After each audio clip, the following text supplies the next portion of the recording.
It's like one of those famous porn scenes where you get to sleep with the housekeeper. Housekeeping? Where does that even come from? I don't even know, honestly. Because they're Mexican. Oh, is Oh it wait. like the hello housekeeping? I don't know. I thought it Oh, was a movie or something. oh, probably yeah. What's up, dudes? Welcome to Twisted Toast. Oh man, what a week! I didn't get to see you in Atlanta. Even this is Need to know everything about this whole eyeball thing because I see your eye is perfectly fine. my eye is great. Yeah, my wife is a mean bitch, and my kids are awful, and I'm disowning them, and Oh, I'm going after white women now. I'm sorry that I brought that up. It's okay. Um, you know, no one got to experience the pain that I got to feel. I scooped some salsa right in my eye, and I had to run to the bathroom to flush it out for Oh, about that was why you had the patch on, was from that? yeah. I'm thinking you got your eyeball gouged out No, because I have a no, story about that. you got an eyeball patched out. I almost gashed out my own eyeball with a screwdriver once. Wait, you gotta tell me Total more. freak accident. What were you doing? I was putting together a monitor stand for my monitor at the office, and I'm like, and I had my glasses on, and they were like the small little rectangle ones at the time. And I'm like looking at it, and the screwdriver was in my hand, and I just went like this to look closer, dude. It just went like right Oh, underneath my glasses, right into the corner of my eye, dude. I'm thinking like nothing. Oh, it was terrible. I went mm. to the eye doctor, and he's like, "You were this close to going all the way through." Well, if I went to a doctor, I probably would have been told very much the same thing or worse. Well, then they put this huge, so they in the back of the day they would have put a patch on it, but now what they do is they put this ginormous clear contact on it, like a Band-Aid, like a Yeah, contact Band-Aid. I thought you were going to say they put a large cock on it, and I was like, well, that's is it black cock or white cock? Hey, there's Asian, there's Indonesian. Yeah. Just saying. Did you? I mean, it's scary. Your eye is the window to your soul. So But so scary. I was like, I still think about it. And one of my patients is a nurse, and I call her. I was like, "Oh, dude, I don't know if I can see you because my eye is like just profusely watering. It's just insane. I can't even keep my eye open. I can't drive. I have scary, Melba. monovision. It's the worst thing ever." She's like, "Dude, you need to go see the doctor." I'm like, "Really?" She's like, "You could have metal in your eye." And I'm like, "Really?" I mean, obviously my shit was a joke, and it was making fun of me. And apparently, I went to Andy Kaufman, and to Meta. And I had people that reached out to me that said, "Hey man, I've been following you for a long time. And I think that, you got your shit together, and, you're going to make it through this, and I'm like, I seriously thanks. thought there was something wrong with your eye. I mean, you're just obviously being a baby. Yeah, dude. I mean, I'm the biggest, that's the whole joke. I mean, Kat is like, if anything, if slightest inconvenience. And it's true. And I'm trying to, work on that as a human being. And it's really hard to be a man in a world of soup, equipped with forks. So I'm just over as I transition to Tristan or Trist or Tristanelle. Listen, L, I like this one. Remember, you're the MFG. Yeah, I appreciate that. We are you didn't get to experience the last Twisty after party of forever. So it went out with a whimper in Atlanta at the C&B. So I think that's how every good ending party should be, because that's the moment you realize it's not as cool as you thought it was. I mean, it still was fun. I look, I had a good run. I had an amazing run. Scottsdale, Phoenix, a lot of West Coast parties, Cal Jam.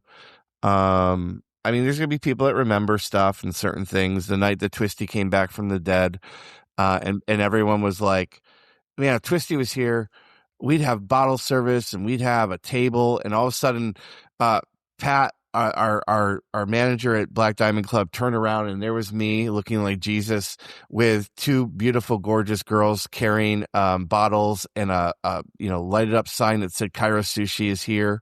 And we had a table while everyone was waiting outside. And but it's over. It's no more. It's funny because Austin Cohen's event, I was telling people that your tribe is a reflection of who you are. And it was really interesting because there's a lot of clothes for Cairo guys Birds of a feather. yeah. And Austin is lovingly, and I mean this with all love, is, he's a nerd who goes to bed at night. I mean, he was really hanging in there trying to be up at like 9 p.m. at night. That would be me too. He's looking at all his data analytics on his heart rate variability, his stool monitoring system, his gut health. He's like, I'm optimized at 22%. I need to get sleep ASAP. And then, people are like, how the hell are you alive, dude? And I'm like, man, I'll tell you what are the two things that me and Austin have in common? We've been getting adjusted forever.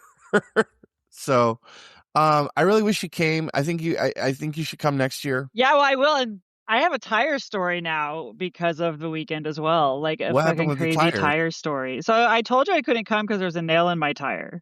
Yeah. And I don't want to drive all the way down there. And I totally Jimmy rigged it to fix it because I didn't want to, I had new tires on the way already, right? Like I was going to get them. I'm like, I didn't want to blow out a tire. So anyway, I get my tires mounted on Tuesday. That same day, I hit a curb on a very special granite, chipped out edge curb. So they're super sharp. Yeah. Freaking tore the sidewall. Oof. Of that tire. I've over some brand new set of tires. So I had to go get another new tire yesterday. And the guy was like, didn't I just see you here? Yeah. It's not easy to Uber there. So I'll tell you that. So. Well, Serenbe's it's not that long. But again, like I said, it's like the village. It's like out in the middle of nowhere. You're like, boom, Serenbe.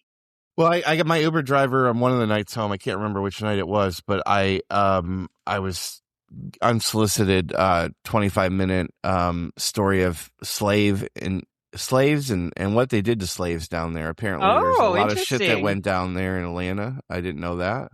Did you see any cotton fields while you're down there? Not live, but oh man, they're beautiful when they're blooming. But anyway, that's the first time I ever saw a cotton field. I played my joke over and over again to all the staff members there that I got to hang out with, and I was like, so this is really like Get Out here. And they're like laughing their asses off. I'm like, I'm glad people get that joke. That credit goes to my wife, though. That was my wife that came up with that last year. That's hilarious. So, yeah. And then I was going to play, as I kill Twisty, my thought was I'll bring T Dizzle back. T Dizzle? T Dizzle is my wigger persona from when I was 14, when I used to wear FUBU. And so I started doing some weird posts with the patch because I used to love watching these guys who are on Instagram who are they're wiggers, and they're like, man, hey King, you gotta stay fresh. I'm going out there. I'm gonna go get a job tomorrow. And the next day they post on Instagram, I didn't get the job. So that was my little nod to my wife. Well, I think you need to change. So we got to change the word from the W in word to white chocolate. White chocolate. Yeah. Well, he's not. About that? It's gone. It's gone. You're white chocolate. You can be black on the inside. Tristan is here.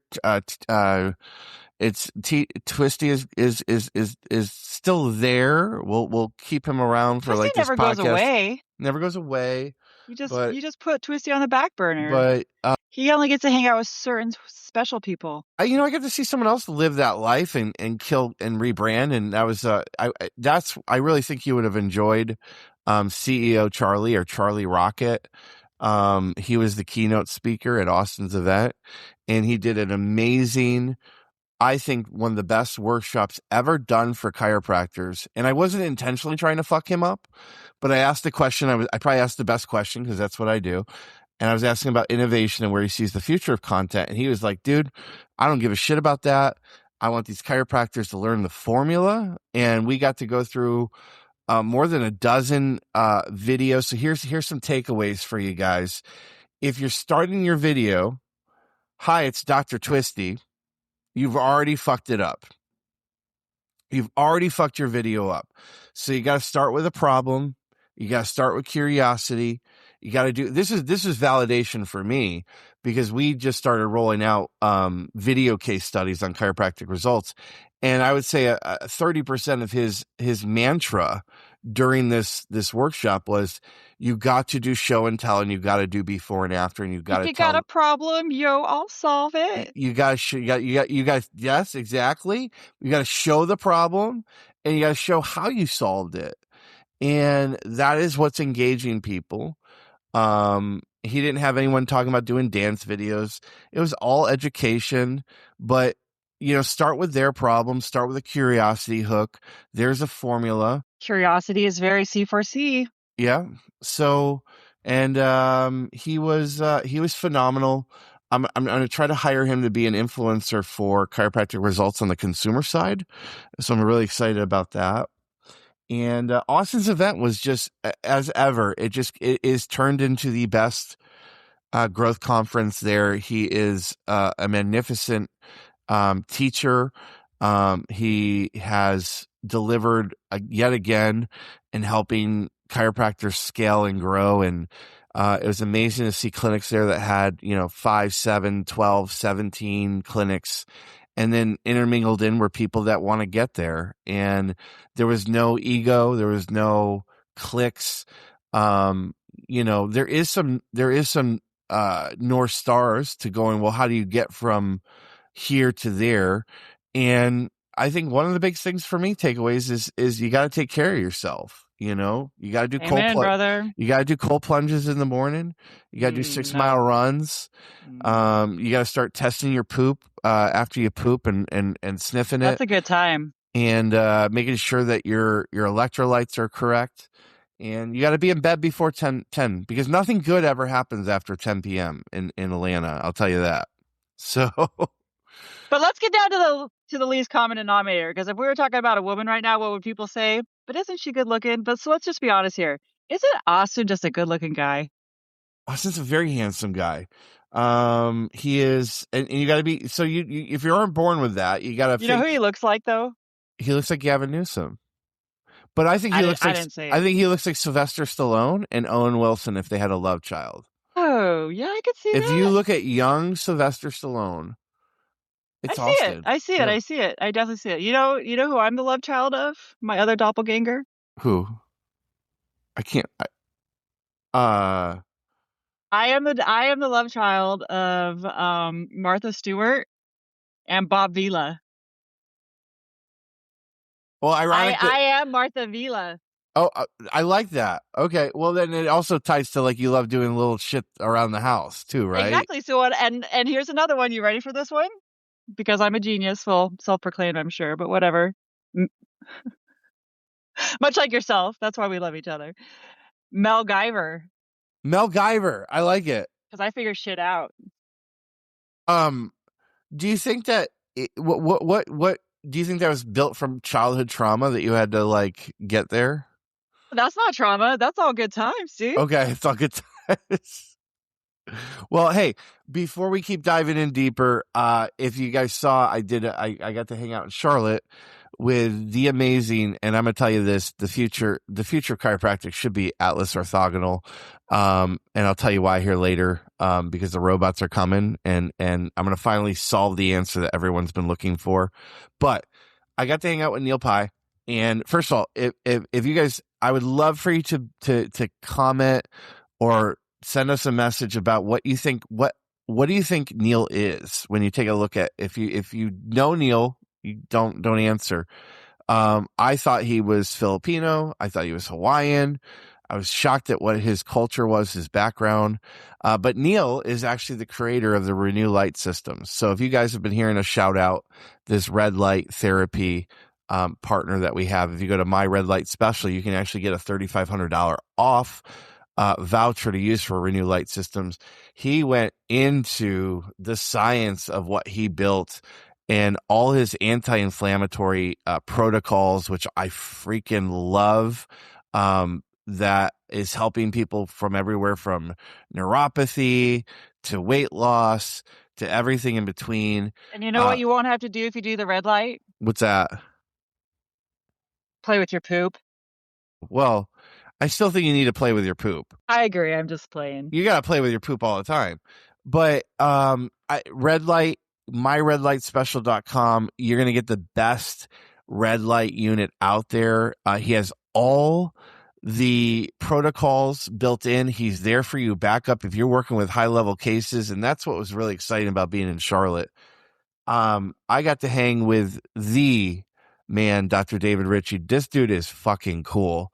And I've always been excited working with him the last couple months, but to go on site and get to see the sickest of the sick, Melba. I mean, like, there are people coming in to this clinic with things that they don't even have names and labels for. Like, like, before I go to sleep, I vibrate at night.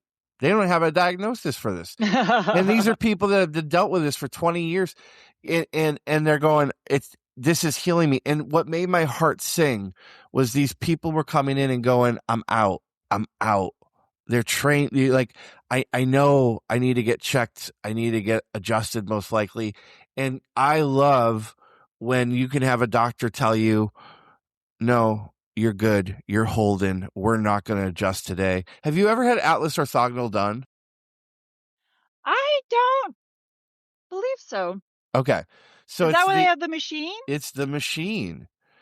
And so the sweat technique? Yes. So I got excited because, you know, we've in the last 10 years, it's moved to like, can you just get me leads, to can you book the leads, to can you close the leads, to eventually it's going to be, can you just fucking adjust the leads? And my brain is popping off going, we can roboticize the Atlas orthogonal because it's all about specification. Oh, it's so beautiful. I mean, I got so excited. It's, you know, you have to be aligned right. You have to be positioned properly. You get this amazing device that hits that Atlas. And here's the other thing. All these patients are coming in going, you know, my last chiropractor never talked about the Atlas. My last chiropractor never told me about the Atlas. And then they're getting these amazing results for, you know, chiropractic. And they're talking about, you know, the Atlas. Amazing shit. So highly encourage any young doc out there that might be listening to this that is thinking about what technique they want to use. If you want to work with high level cases that haven't solved shit. I mean, these are people that have gone to other chiropractors that have like, the other chiropractors don't even understand hypermobility. And they were doing, you know, manual adjustments on people that was actually making them worse, you know?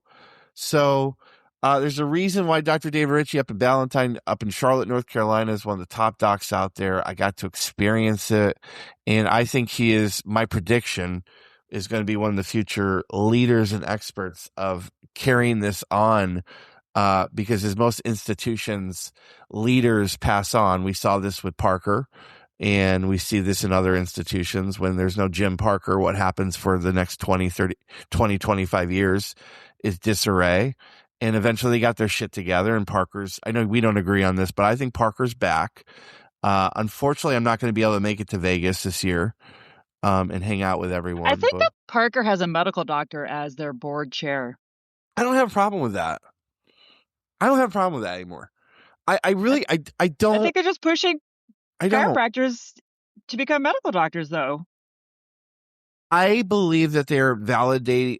Here's my take. We have to put on the board for chiropractic results a medical doctor. It's going to be part of our AI compliance. That's what my AI compliance officer has advised us to do. And the reality is that the world is filled with that's who has the cultural authority. And until we can gain that, which I think we are living in the present time for chiropractors to stake their claim, their chair at cultural authority, no time better than ever than now. But the reality is that's who has authority when it comes to, we've talked about this before. If the time is better than now, then make it happen now, which I know you're working on. But like, assimilation doesn't create authority on our behalf. It only continues their authority if we assimilate. I'll make this, let me say this. Assimilate, you're correct. But you can lovingly Trojan horse with assimilation to look. I learned this before, when if I wasn't such a pussy 5 years ago, 6, 7 years ago, or I wasn't so fucking drunk all the Unless time. there's salsa in your eye. Yeah. You can take over another organization, another group. You can do what Donald Trump has done with the You can do it Republican from the Party. inside. I get it. You can. You have to be hyper focused, hyper vigilant. And I think that we could absolutely, with the right people in place, do that. And again, we're seeing what's happening with the Means brother and sisters being put in, with RFK being put in. It's right there for us. So, we know who has a cultural authority, who has a topical Touché. authority. But look, again, we've talked about this before. When a very well-versed chiropractor who understands the nervous system and the body and has been educated on functional health, I trust them better with medications than I would with a medical doctor in most cases. I mean, this goes back to, like, again, should chiropractors be allowed to prescribe? And this happened to me. I need to get an EKG because I'm over 40. And I had to switch my provider for Adderall, and I might be going off Adderall. I'm debating that might be the last ditch of Twisty, anyways. I'm very scared of doing it because there's a part of the limitless nature of that drug to me that allows me to do certain things, but I'm also like, I'm getting over it. Just going to be a squirrel. She'll just be more of a squirrel. Yeah. Squirrel.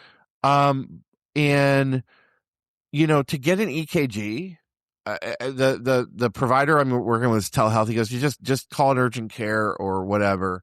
And I called her on urgent cares, and they're like, well, are you having a heart issues? And I'm like, no, I just want to get preventative,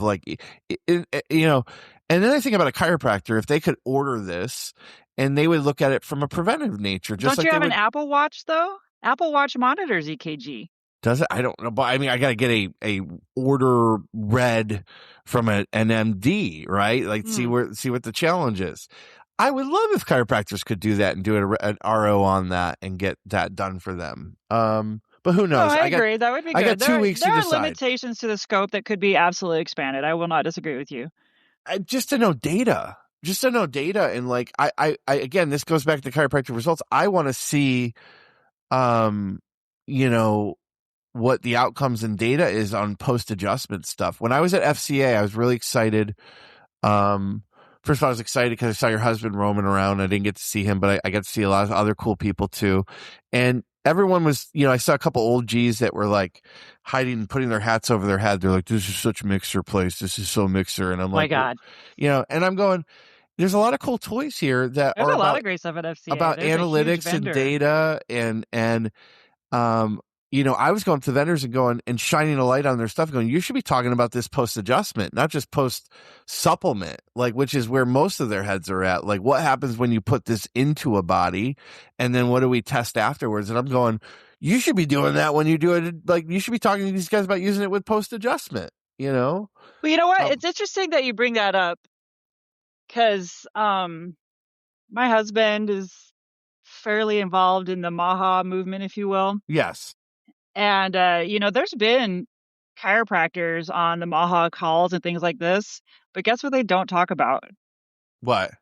Chiropractic. They talk about supplements. Yeah. Right. So there's this huge push. And even when you think about integration, right? Like there's this huge push to functional medicine, to supplementation, but it's like we're missing the core. Like we can't get away from, I even tell my patients come in all the time and they're like, oh, the exercises do the most for me. The dinner roll does the most for me. I'm like, no, dude, no. Nothing trumps the adjustment. It is the adjustment. That is the most important thing I can do for you. Like nothing changes the game until that happens. Dude, that is fucking interesting because I see that in the clinics I was on site. And, this is my challenge with chiropractic results and letting the patients be subjective versus objective. And we are going to be introducing a area where the patients can validate their results and add their experiences in. But when you ask, I've been on so many on-sites where I'm like, is it working is the question if you prompt them with, and they're like, I don't know. But then if you prompt them with like, well, what did you come in with? Well, it was a shoulder issue. And where was it at? Well, it was a 9 or a 10. Well, where is it at now? And the majority is it's gone, right? Like it's gone. And it's only been like 3 weeks or something like that. And you're right, but they'll attribute it to because they don't know. This is the same problem I have with chiropractic results. Like, I don't know what's happening, what's going on with AI, and what does this mean when it sources? Why is it so? I have to show people, hey, here's where you're ranking in ChatGPT, and then look over here. There's this source that says chiropractic results, and we got 3 of them there, and that's why you're ranking so high in chiropractic in ChatGPT or Perplexity or anything right now. And then it's like, but as soon as they leave, they're going to go, well, it's this guy who's doing this other stuff that I'm doing for things, right? Like that's what happens to human beings. So your table talk, this is why table talk's so fucking important. You got to anchor back what you're talking about. Yes, those exercises help. They help you get better outcomes out of your adjustment. Yeah, the exercise is only there as an adjunct. It's a support for the adjustment. It's a support for you as a whole. But again, I'm always like, nothing trumps the adjustment, period. I think that's why that old school 80s therapeutic communication, as my dad would call it. When it's so funny because, and look, I love all of you. And I know a lot of you guys listen to it. My people listen to this. It's funny on being on 20 plus on sites over the last year. I've only been checked and adjusted maybe 3 or 4 times. So David offered, he goes, hey, you want me to check you? I'm like, yes, absolutely. Like, and he adjusted me with instrument, which my dad does. And he didn't do the AO because I wasn't, prepped for that and all that kind of stuff. He just, manually with instrument adjusting. And immediately I'm going, because I've been trained as a patient. My breathing. I could feel the difference in my breathing. My eye clarity, like taking a microdose of mushrooms, which I always tell people that if you take a microdose of mushrooms, there's this focus thing that happens with your guess what? I don't need microdose of mushrooms. I could just get adjusted. And I went from breathing to clear vision to my energy came back. But I've been trained by my father to go when he's asking those questions post adjustment to anchor that to me. So now I'm trained after 40 years of being adjusted to go. And that's the funny thing about all these patients that have been being adjusted for 5, 7, 10 years. What's the number one reason you keep coming back? It just makes me feel good. So what did your dad used to ask people post adjustment? He would show them with their he would show them before the adjustment what their breathing was like, and he would anchor to them how long can you go without food? Oh, weeks. How long can you go without water? Now, how are you breathing right now? I want you to feel like how long can you go out with a breathing well, breathing can't go along for long. And then he would adjust them, and then he would show them how they're breathing, and they go, oh my God, like what a difference. This is why I always love AK. I mean, people shit on AK, but muscle testing is a phenomenal way to show people the before and after that they understand. People understand strength, and so you can call it whatever you want. Like it's like I mean, if you're properly trained in AK and muscle testing, you should be able to show the differences of pre and post adjustment. And I, when I grew up with that, where people would come in the office and be like, "Hey, let the magic man show you his trick." Well, they called him the burping guy after a while because my dad didn't give 2 fucks about burping in front of or farting in front of his patients. At this point in time, you get adjusted by my dad. I totally see that from your dad. A well-dressed farting man. Well-dressed farting man, and I'm starting. I was at the CRMB and I just ripped one in front of someone, and they looked at me with total disgust, and I'm like, I don't give a shit anymore. I'm too old for that. I don't give a shit. I don't think I would rip one in front of someone. I don't think most women would. I have yet to be the equivalent of a female in that, but I get so excited about there's a reason that these guys it wasn't the Mercedes 80s. They didn't have a Facebook. They didn't have a website. They were doing workshops, but they were doing them like internally. Their best referring source was their CAs, and they built churches of practices, but they did so by showing and telling. And this goes back to what Austin's guy at Yeah, but they the also destroyed their bodies. They did it for nothing. there's a lot of there's a lot of truth, and yeah, I mean, I see that across the board with the OGs, and I feel for them. And you're right, that is something that I think we're solving finally, because one, you should be paid. I mean, 240s, 220s under the table ain't the system we should be working in anymore, which leads me to, I'm going to Scottsdale next week. Gonna go to Scottsdale. Gonna go to Close for Chiro. Ooh. I'm excited about hanging out with some really cool people. I've done a lot of onboards this week for chiropractic results. We've reached almost $500,000 in 45 days as a ARR. For those people that aren't really business people, that means annual recurring revenue. We're doing almost $40,000 a month. And so we're halfway to $1 million almost already, just a month and a half in. And I've done a lot of onboards personally. And one of the questions that comes up, or one of the conversations, is the value of a patient. And I had a couple locations that are franchise locations. And they're like, well, it's worth like $750. And I nearly spit out my tongue. And I was like, you got to get the fucking Close for Chiro, dude. So I can't believe that we still have patients. I mean, Are we talking about initial value or lifetime value? Because those are two different numbers. Either one, it doesn't matter. I mean, it's worse if it's lifetime, but initial value. Yeah, I mean, they're both bad. I agree. That's bad. Let's see. Let me just off the top. My initial value is 5 times that. Yeah, and we're heading into the era where, again, we've talked about this a lot, but you should be at $5,000 to $7,000 for your initial. It is no joke what you guys provide out there.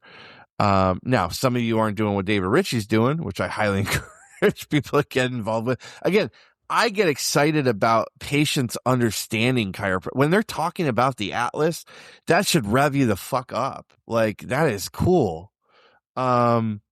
And they're going, well, this doctor didn't talk. I'm like, how did you go to 3 other 4? That was the average AO patient too. This is the good news for chiropractic. Patients don't give up because they have no other fucking choices. Like, so they're going to just keep finding you until in the process. But the average person I talked to in Charlotte was 3.5 chiropractors before they landed at his door. That's crazy. So, well, at least they keep trying. And that's what I tell people all the time. Because some people are like, oh, I did this and I never did it again. I'm like, well, I said to one of my patients, I was like, so like, did you give up on men after the first time you had a bad date? I mean, no. I wish I could get, I prayed to be gay for so long, man, because it would have been awesome. I would have been so awesome as a gay guy. Well, as the MFG, that fits in that category. I told my dad when I was younger, I was like, I hope to turn gay so I can just be with a rich old man who will take care of me. And man, I would have been a great gay guy, but I just couldn't do it. I tried. I didn't try. I should say that. I mean, I love butt play in my own self, but like, I remember Dusty Gay Guy. Shout out to Dusty Gay Guy when I was in my 20s. He worked for Carrier. He paid my bar tab when I was like 19 and 20. And then one day I just kept wanting to drink, as I normally wanted to keep drinking. And he's like, I got some vodka. He was from Charlotte. He was from North Carolina. He's like, I got some vodka in my Saab. And we went out to his Saab, and he gave me the bottle. It was like a holy grail for me. And he tried to like kiss me, and I felt his stubble. And I'm like, no, Dusty Gay Guy. No, Dusty Gay Guy. I can't do it, Dusty Gay Guy. But so it's unfortunate, because I would have been good. And I wouldn't have to deal with the multiple personalities of the females in my life. So, because there'd still be women in your mouth. There's only enough multiple personalities with me. Gay men might be worse than women. Well, I remember when I had a manager at a video store when I was young, who was also in New York. They did stages for Broadway, and she's like, just remember, if you get in the hot tub, they're still men. They're men. They're men at heart. And I was like, yep, you're right. They're still aggressive motherfuckers, and they gonna take no for an answer. So I tried to, when I moved to Castro in San Francisco, I was so like, I walked around the Castro with these guys that were standing around in the corner with their dicks out, and I'm like, yeah, Wow. well, tried everything possibly in my life just to make my life easier and be a gay guy. Didn't happen. So You either are or you aren't. I think yeah, that's just all there as is Rick to Rem it. would say, either you get it or you don't. For some, no explanation is needed. For others, no explanation is enough. What's up for the rest of your week? What are you doing next week? Well, I'm getting ready to fly down to Nassau here soon. Wow. The Uber's coming in 2 hours. I do need to finish packing. I'm Oh, mostly ready to go. who goes Austin Cohen goes to Nassau a lot, or he goes to you're in the Bahamas then? Is that Yeah. oh Yeah, ooh. Jill got the idea from Courtney Gowan because she had posted it. I guess she's getting married right now, apparently in France. Well, I didn't think she liked men. She had a whirlwind romance with some guy that she met somewhere, and they're getting married now. Oh shit, it's gonna fuck up her business. There you go. You Nothing think so? nothing Why? like nothing like a good partner to fuck up your business. No, I'm just joking. That's funny. That's how I feel about men. Like, people can be independent and still be married. Well, I had me and Kat had the conversation. I'm like, I need you to step up. I need you to step up where we're going, where we're headed to. And because we dealt with we bought this car for the business, put it on the business, and it went from a magical experience into the worst experience this last couple of weeks. And as a testament to how stupid this world and country has gotten. Again, man in a world of soup that just has a fork. And I had to deal with, like, eventually everyone came around. I still look like the asshole.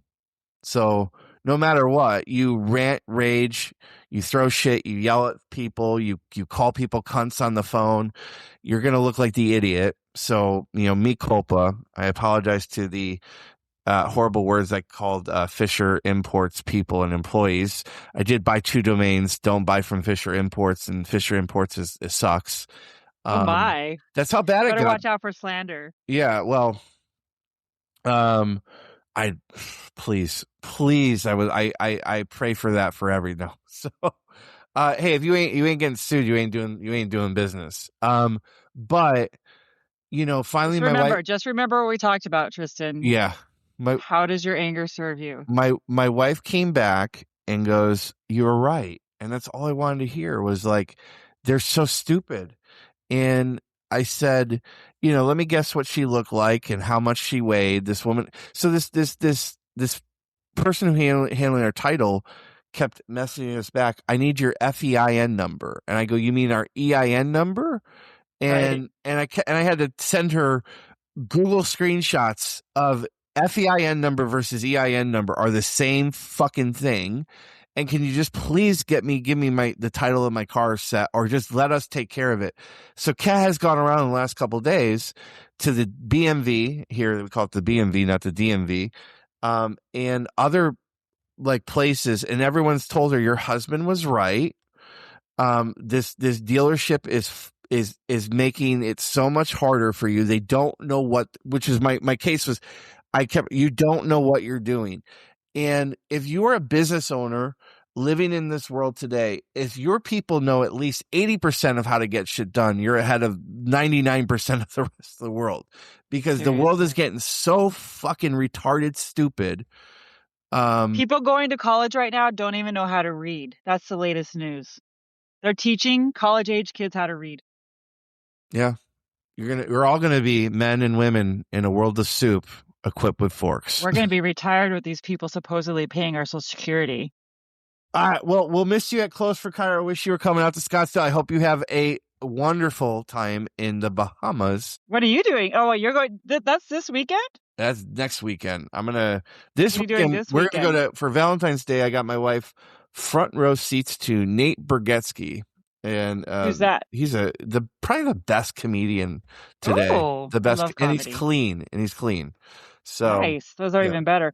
Oh, so hey, I have an answer for you. Yeah. I said, how did your anger serve you? In this one instance, it served you perfectly because your wife said you are right. And you know what? The Oh, only two words that are, you know what? The only three words that are better than I love you, um, or on the same level as, I should say. you big boy. You are right. You are right. Or as the Asian masseuse said to me in my 20s, oh, you a big boy. All right, let's get out of here. It's time to work. Jam with you guys later. Thanks. Love to you all. Peace out. Bye. Bye.